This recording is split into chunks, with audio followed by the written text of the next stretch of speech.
as part of KTM's massive restructuring coming from their $3 billion of debt.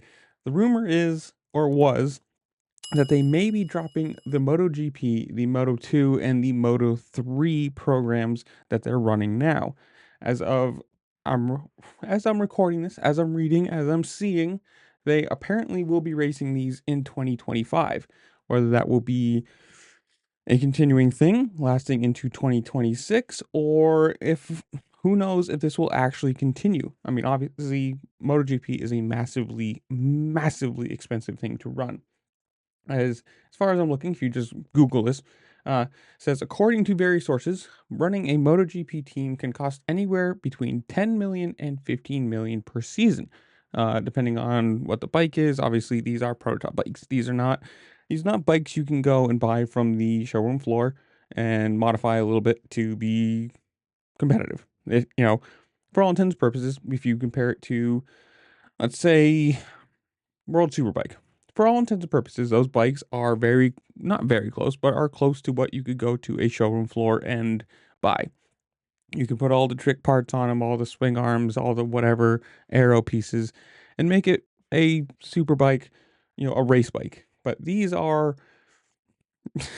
prototypes for all intents and purposes. Like, these are not things that you can just go buy. These are not things you're ever going to see for sale. They are bikes that are one-offs. I don't even know how you want to put it.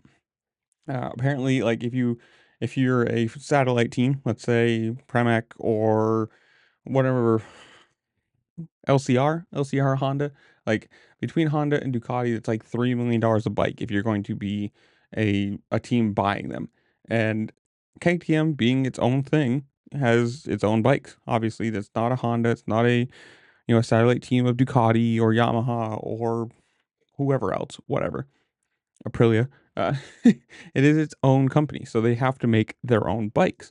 So this is all costs falling directly from them to them. Obviously, there's sponsor money coming in, but this is gonna be the thing. I mean, you're gonna hear for months now.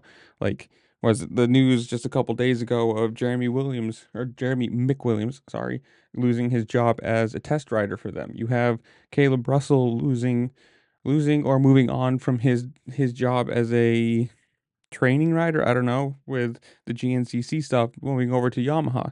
You are going to get a lot of people losing jobs. There's the news that all the KTM employees aren't going to be paid for December and aren't going to get Christmas bonuses. So you're going to, even if they're not losing their job per se, you're going to have a lot of people leaving because you can't, if you're expected to work for a whole month, maybe more, and not get paid, there's going to be a lot of people just leaving because it's not something they can financially do, which would make sense. This is going to be one of those things I feel like is going to go for a long time. As far as I've heard, they are committed to MotoGP for 2025. They are racing the Dakar for 2025. They're still doing motocross, as far as I know, as far as I've seen. But at some point, there's going to be a breaking point where something is going to have to be cut. Whether it's, rider salaries, number of people on a team, series that they're running, who knows what it is. And I feel like MotoGP is probably going to be one of the first ones just because it is so much money. And also because they're not winning. There's been some races where they've been fast. There's been some races where they're competitive, but they're not Ducati. They're not Yamaha. They're not, well, basically Ducati at this point for MotoGP. So we're gonna have to end up and seeing. I mean, they're saying yes, we're gonna be racing it, but who knows if that's going to be continuing after everything happens. But who knows? That's where I leave you guys. Comment down below. Tell me what you think. Good idea for them to stay in MotoGP. Do you think they are going to? If so, or if not, what series do you think they're going to be dropping? Whatever it is, comment down below. Tell me what you think. While you're down there, make sure to like, share, subscribe, do all the fun things this platform allows you to do, because it really just helped me out and I appreciate it. With that, I'll see you later. Peace.